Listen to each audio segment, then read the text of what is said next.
Hello students, हम आपको करा रहे हैं CSIR UGC नेट के प्रीवियस ईयर क्वेश्चंस के सॉल्यूशन। जो नेट के जो पिछले सालों के जो क्वेश्चंस हैं जो नेट में पूछे जा चुके हैं उनके सॉल्यूशंस यहाँ पे हम एक्सप्लेन कर रहे हैं, उनके सॉल्यूशंस आपको प्रोवाइड कर रहे हैं। ठीक है, तो हमने यहाँ पे सबसे पहले एटॉमिक एंड मॉलिक्यूलर फिजिक्स से स्टार्ट किया है। हम यहाँ पे एटॉमिक एंड मॉलिक्यूलर फिजिक्स के जितने भी प्रीवियस ईयर्स में आए हुए क्वेश्चंस हैं वो हम आपको यहाँ पे करा रहे हैं। टाइम टू टाइम और सब्जेक्ट्स के भी हम कराते रहेंगे, बट पहले हमने एटॉमिक एंड मॉलिक्यूलर फिजिक्स को ही लिया है। ठीक है, तो इससे पहले मैं 2 वीडियोस और डाल चुकी हूँ एटॉमिक एंड मॉलिक्यूलर फिजिक्स की। ठीक है, मतलब उसमें मैंने 2 क्वेश्चंस और करा चुकी हूँ 2 वीडियोस में। तो अगर आपको वो देखने हो तो आप मेरे चैनल पे प्लेलिस्ट में जाके वो वीडियोस देख सकते हो। तो ये जो वीडियोस हैं, अगर आप नेट की प्रिपरेशन कर रहे हो, नेट की तैयारी आप कर रहे हो फिजिक्स के लिए, तो उसमें ये वीडियोस बहुत ज़्यादा हेल्पफुल रहने वाली हैं। ठीक है, अगर कोई न्यू स्टूडेंट भी है, मान लो कोई न्यू स्टूडेंट भी अगर नेट की तैयारी करने लगा है, तो वो ये वीडियोस देखकर बहुत अच्छे से क्वेश्चंस को समझ सकता है। ठीक है, इसमें ऐसे नहीं है कि अगर पहले जो कॉन्सेप्ट हो चुके उनके बारे में हम कुछ बताएंगे नहीं, सीधा क्वेश्चन से स्टार्ट करेंगे, ऐसा नहीं है। जितने भी क्वेश्चन हम यहाँ पे कराएंगे उसमें जो भी कॉन्सेप्ट यूज़ होगा, जो भी फॉर्मूलेज जो यूज़ होंगे वो आपको बताए जाएंगे कि भाई इसमें ये फार्मूला यूज़ हो रहा है तो आप इस फार्मूला से इस क्वेश्चन को ऐसे सॉल्व कर सकते हो। ठीक है, तो ऐसा नहीं, अगर आपने अगर आपको कॉन्सेप्ट क्लियर है तो बहुत अच्छी बात है, और आपने थ्योरी बहुत अच्छे से पढ़ रखी है तो बहुत अच्छी बात है। ठीक है, लेकिन अगर आपका कॉन्सेप्ट क्लियर नहीं भी है तो भी आप ये क्वेश्चंस को सॉल्व कर सकते हो इजीली।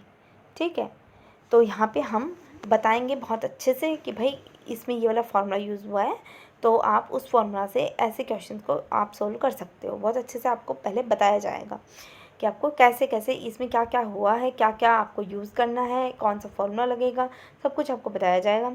तो आपको करना क्या है, आपको अपनी एक अलग से नोटबुक बना लेनी है। उसमें क्या करोगे, आप फर्स्ट 10 पेजेस को छोड़ दोगे ब्लैंक, उसके बाद आप क्वेश्चन करना स्टार्ट करोगे। जो फर्स्ट 10 पेजेस हैं उसमें आप ओनली फार्मूला को नोट डाउन करोगे, सिर्फ आप वहाँ पे फॉर्मूले लिखोगे। ठीक है, जो फॉर्मूले इनमें यूज़ होंगे इन क्वेश्चंस में मैं आपको बताती जाऊँगी, तो वो वहाँ पे आप नोट डाउन करते जाओगे साथ साथ। ठीक है, उसके बाद आप वीडियो को देखोगे, क्वेश्चन समझोगे, फिर आप खुद से क्वेश्चन सॉल्व करने का ट्राई करोगे। अगर फिर भी आपको बीच में कोई दिक्कत आती है तो फिर आप वीडियो देख सकते हो। ठीक है, तो आपको ये वाला प्रोसीजर ही फॉलो करना है। अगर आपने ऐसा कर लिया, ठीक है, अगर आपने ये ऐसे किया मतलब तो आपके सारे धीरे धीरे आपके सारे जो प्रीवियस ईयर क्वेश्चन है वो आपके होते जाएंगे, तो आपकी नेट के क्लियर होने के चांसेस बहुत ज़्यादा बढ़ जाते हैं। अगर आपने प्रीवियस ईयर क्वेश्चन सोल्व कर लिए ना, तो आपका नेट क्लियर होने के चांसेस जो हैं वो बहुत ज़्यादा बढ़ जाते हैं। ठीक है, तो अगर आपको मेरी वीडियोस पसंद आती है तो आप मेरे चैनल को सब्सक्राइब कर लेना, बेल आइकन को प्रेस कर देना। इससे क्या होगा, जब भी मैं वीडियोस डालूँगी तो आपके पास सबसे पहले नोटिफिकेशन आ जाएगी। अगर आप वीडियोस अच्छी लगती हैं तो आप वीडियोस को लाइक करो, चैनल को सब्सक्राइब करो और अपने फ्रेंड्स के साथ भी शेयर करो ताकि उनको भी कुछ हेल्प हो सके। ठीक है, तो चलो ज़्यादा बात ना करते हुए हम क्वेश्चन स्टार्ट करते हैं। तो ये जो क्वेश्चन है ना, ये अपना जून 2015 में आया था। ठीक है, तो एटॉमिक एंड मॉलिक्यूलर फिजिक्स का ये क्वेश्चन, तो इसमें क्या पूछा गया है, ये है कि of the following term symbols of the MP square atomic configurations 1s0 3p0 3p1 3p2 and 1d2 which is the ground state. ठीक है, कि इन्होंने बोला है कि हमारे पास है ना, ये जैसे कोई भी एटम की एटॉमिक कॉन्फिगरेशन दे दी है। ठीक है, जैसे मान लो हमारे पास जब होते हैं ना, जैसे हाइड्रोजन के एटॉमिक कॉन्फिगरेशन हम निकालते हैं, हीलियम किसी के भी हम निकाल लेते हैं, तो वो एटॉमिक कॉन्फिगरेशन इन्होंने यहाँ पे दे दिए हैं।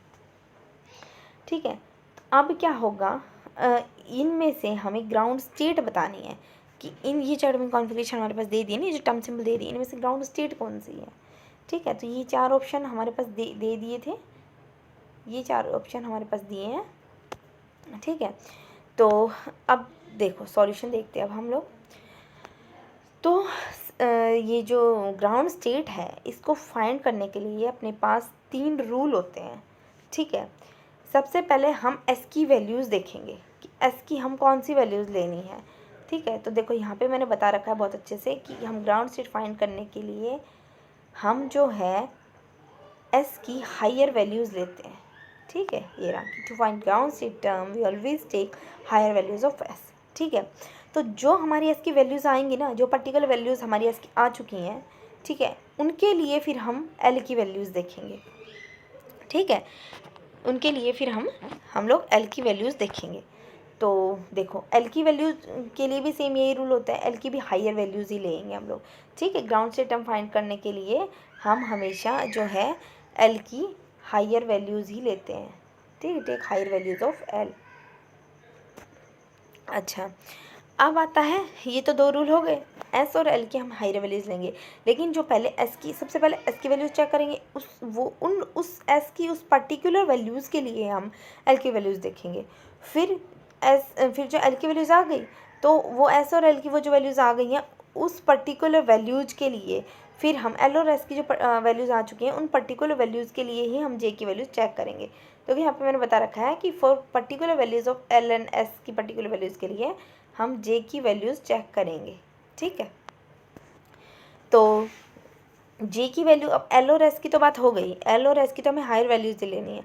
अब जे की वैल्यूज़ कैसे फाइंड आउट करेंगे, तो उसके लिए जो अपना ऑर्बिटल दिया है उसको हम देखेंगे कि वो लेस देन हाफ फील्ड है या फिर मोर देन हाफ फील्ड है। तो ये जो अपना ऑर्बिटल है ना, इनमें एन पी स्क्वायर था, ठीक है। तो जो अपना पी है, पी सब मतलब जो पी जो है ना, पी सबशेल, उसमें अपने 3 ऑर्बिटल्स होते हैं और 3 ऑर्बिटल में एक ऑर्बिटल में आपको पता है 2 इलेक्ट्रॉन फिल होते हैं, ठीक है। तो यहाँ पे मतलब 6 इलेक्ट्रॉन फिल हो जाने चाहिए, लेकिन हमारे पास सिर्फ 2 इलेक्ट्रॉन दे रखे हैं पी स्क्वायर, तो हम 2 इलेक्ट्रॉन फिल करेंगे, तो लेकिन होने चाहिए थे अपने पास 6। तो ये क्या है, तो ये लेस देन हाफ फील्ड है।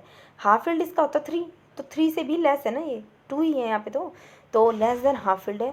तो हम ऐसे चेक करेंगे, अगर वो लेस देन हाफ फील्ड हुआ तो फिर हम जे की लोअर वैल्यूज़ लेंगे, ठीक है। और अगर ये यहाँ मोर देन हाफ फील्ड होता तो यहाँ पे हम एस की जे की हायर वैल्यूज़ को कंसिडर करते हैं, हायर वैल्यूज़ को लेते हैं हम यहाँ पे।